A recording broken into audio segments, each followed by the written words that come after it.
Hey everyone, it's the Headbanging Princess. I'm super excited to be here again with you all today on the third installment of the Headbanging Princess series on MMTV.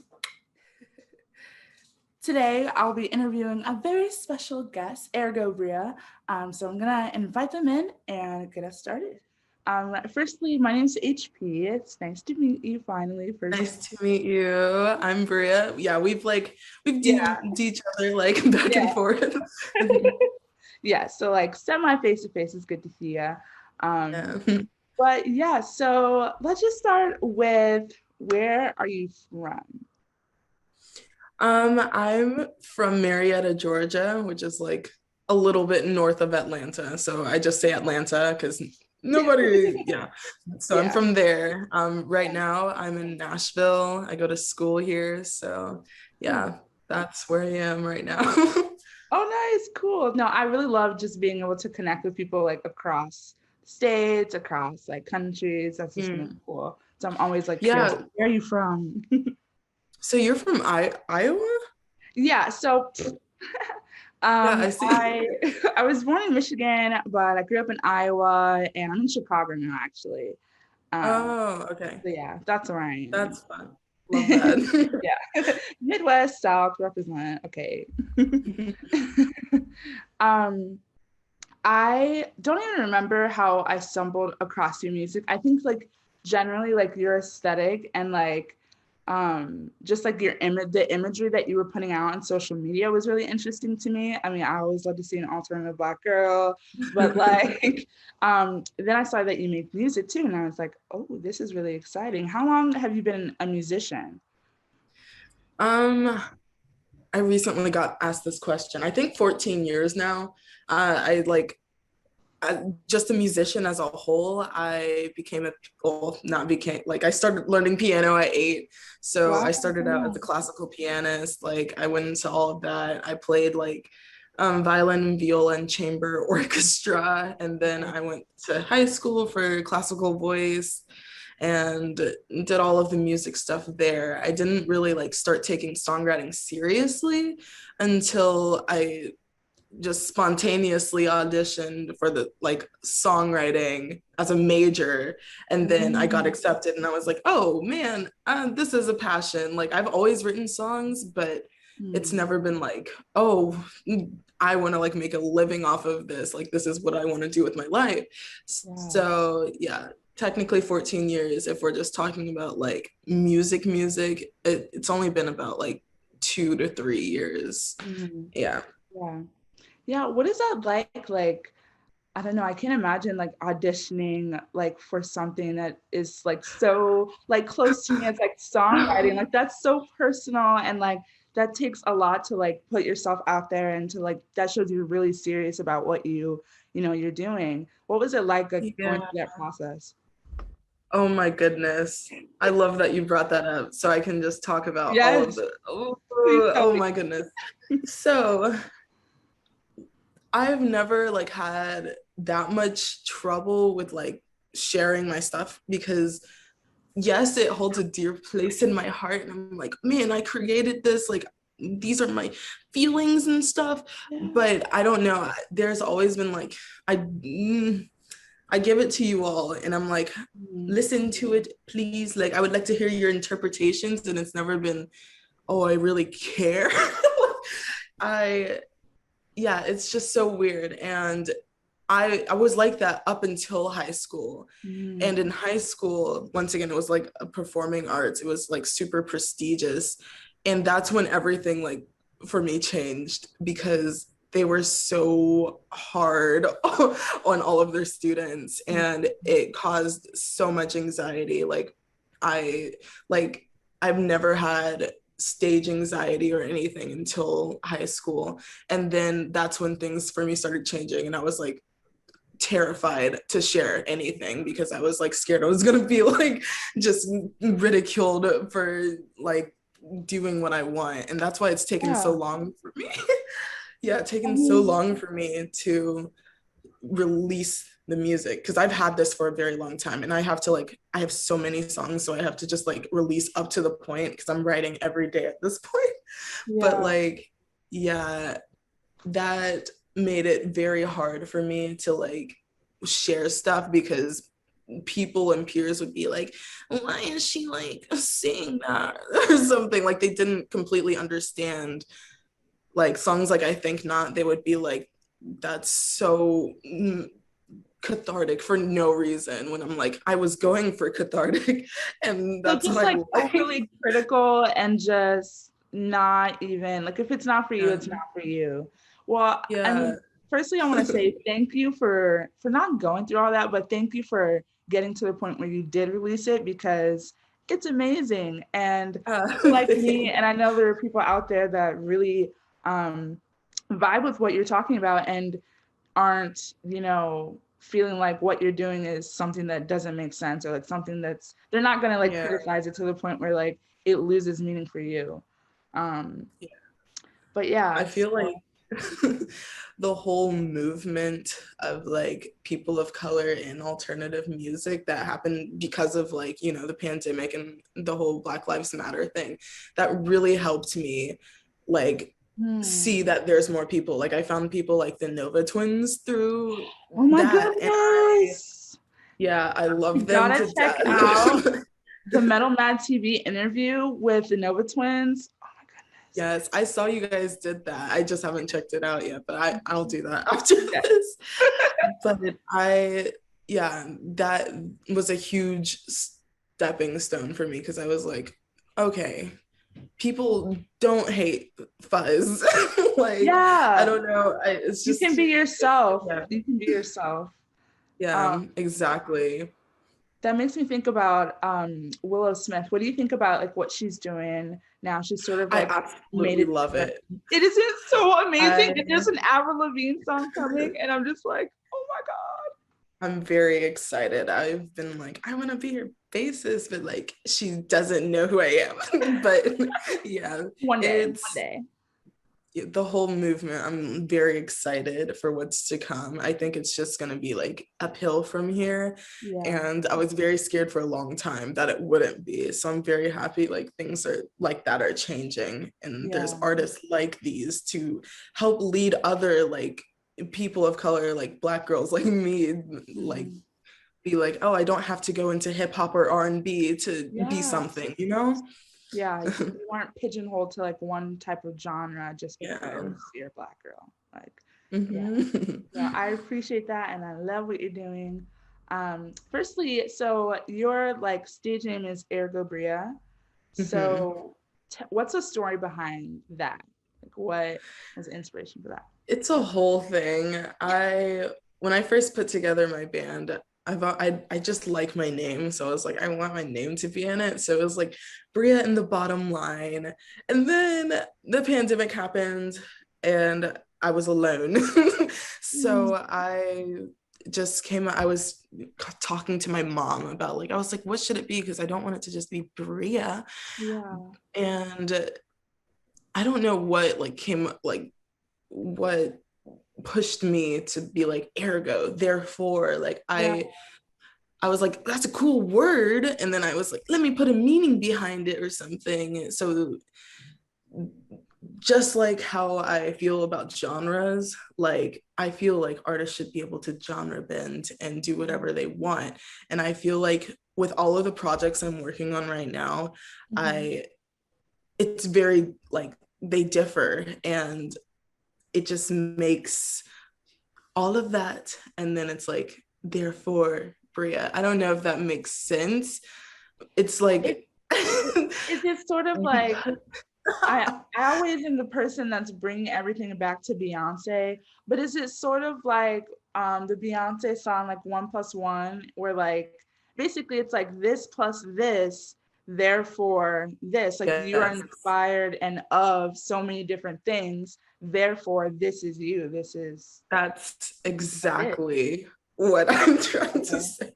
Yeah. Yeah, it's just all of it, like not some of me, and Yeah. therefore it's me, all just me. Just me. And I yeah, this is a project that I've been working on. I'm excited to share everything. It's great. Yeah. So talk a little bit more about the genres, like what genres does your music generally lend to? Like, what would you say? So I'm just putting it under alternative like rock. I think that's the best label for it, especially with all of the stuff I'm doing right now. Like with the upcoming EP, it's very like it's just alternative. It's kind of hard to put it into a certain box. It's Yeah, Bria. yeah, exactly. Yeah, I feel like all of the main stuff that I'm doing falls under alternative rock, but I've got like punk songs, straight up metalcore song that I'm working on. I'm very excited for it. I just recorded last night a Okay. piano vocal song, Sad. Ooh. So, it's once again like my main thing is songwriting as a whole, Yeah. and I just love every single aspect of music, so I want to like put everything into it. So as soon as you started talking about your new EP, that just made me want to ask this question right away. So I listened to Quicksand and I was like, okay, I think I understand like what her sound is. Like this is really like beautiful. And then I listened to I Think Not and I was like, oh wait, this is no. I didn't like think I didn't know what I thought. And I was really excited about it. And like just to see how you bend your vocals from like this like soothing, like beautiful tone to like full on growling and screaming. My question is, I was so impressed by all of that and how you fused it into the end of that song. Will we see more screaming on the EP? Oh, not on this EP, not on this one, Okay, not but yet. I had another podcast, so I feel like I can say it, but there's a song releasing after the EP. It's called I'd Put a Hamburger in a Blender for You. Okay. And Thank you. there will be I'm very excited for that as well. That's releasing July, end of July, we hope. End of But July. yes. The EP is more of like a I'm trying to it's summer boppy, Okay. like guitars, almost like Olivia Rodrigo, which is interesting. But yeah, it's that type of stuff. Okay. Um, there's lots of harmonies, like my background of choral music. It just comes out in that EP for some reason. Maybe it's because like it's all older music, but yeah, yeah. So you released songs like you said in 2020.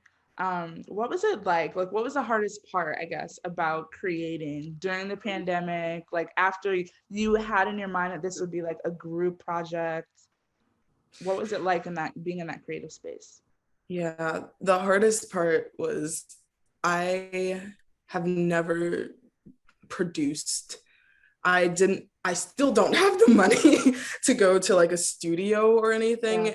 and like get music recorded.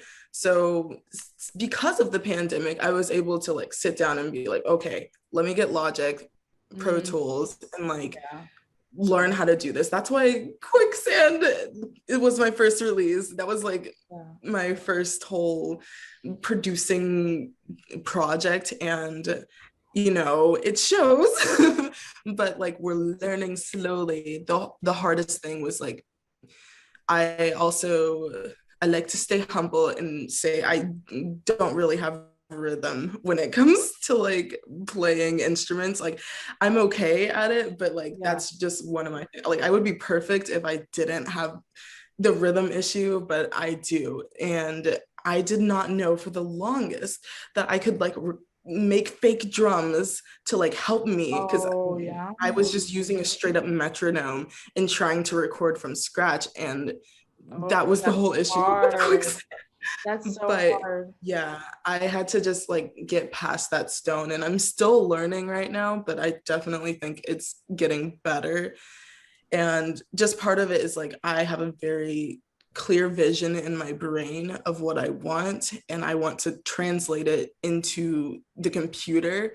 and I always have a hard time actually making that happen up until now. Like, so just starting out with that, it was just the fear of people like being judgmental, but I've always gotten a positive response, so that makes me feel better about releasing my music and just actually making it what is in my head. Because still to this point, like when I listen back to things, it sounds good to me, but it's never what my brain is like telling me, like, hey, like there's a symphony in my head, and it's never it's not quite translated. It does not translate, but I'm still learning and I'm slowly getting help. So yeah. Well, I mean, that's one of my favorite things about listening to music is just watching artists do that, just watching them like play with genres, but also like learn and grow and continue to like build on their skill. So yeah, I think that's really going to, your mind is going to be blown like once you see like 5 years from now, like what you can accomplish. Like I just feel that. Yeah. Feel it in my bones. Like that's so amazing that you, and to even be like critical of yourself, that's really important too, like to know like where you need to make changes and where you could improve. That's a really good mindset, at least in my opinion, to have, I feel like, as an artist.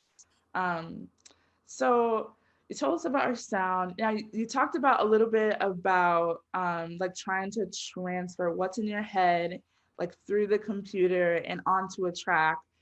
Do you have any plans on like playing live shows, or like have you thought about like what that will be like, and do you have anything coming up? Do you want to talk about? Yes. I even before the pandemic, I was playing shows. I just wasn't like, I didn't make it very apparent. Like on Instagram, I've deleted all of like the previous shows. So I'm used to that. Where are they? Yeah, I that was my main thing actually before the pandemic. I love playing live. Like there's something about it. It's just absolutely insane. And I love screaming in front of people. It's just like the rush, the adrenaline. And I'm so happy I've moved past the anxiety part, even though I still like, I shake and my brain doesn't work sometimes in front of people. I still enjoy it.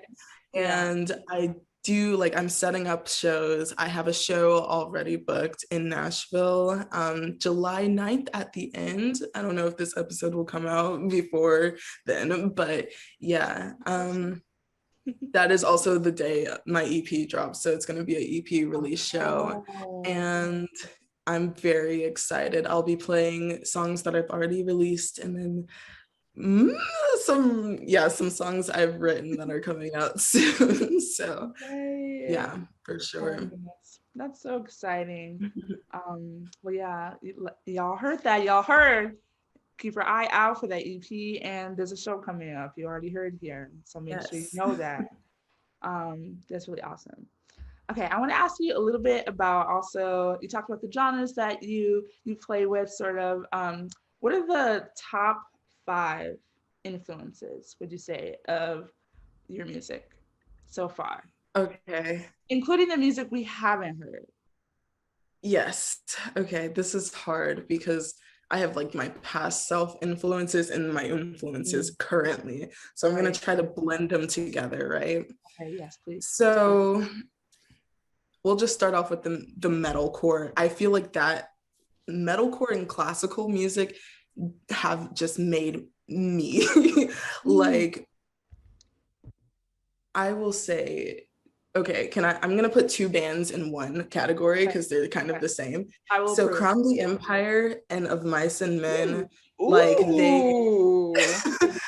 they ruled my middle school life. Yes, so the school I see it come out in lots of my songs, and I'm like, that's a very good influence. Next is like Chopin or Tchaikovsky, because I am a classical pianist, and some of the songs, like in Wired, there was Bach in that, like nobody could notice, but I literally got that from playing a song called Solfeggetto by Bach. Oh, And I was like, I'm gonna make a song out of this. And then there's this song I haven't released called Muse. I've played it live before and I'm gonna play it at this show. It's like once again, it's another Chopin piece, and I just infused it into rock, and I was just like, I love it. I love that so much. Okay, so these two, yeah, metal, that's only classical. two. That's only two. Yeah. Another influence I'd say is the 1975. They were one of my like first concerts. I don't remember. It was like my fifth actually, but I love their music. You can definitely hear it in the new EP. Like that's the vibes. Sure. Let's see who just came in. There I have been listening to a lot of Japanese math rock and like alternative rock. Okay, and put me on, because I don't know. yeah, I have a whole playlist, so I will I send have to that send to that. you. Yeah.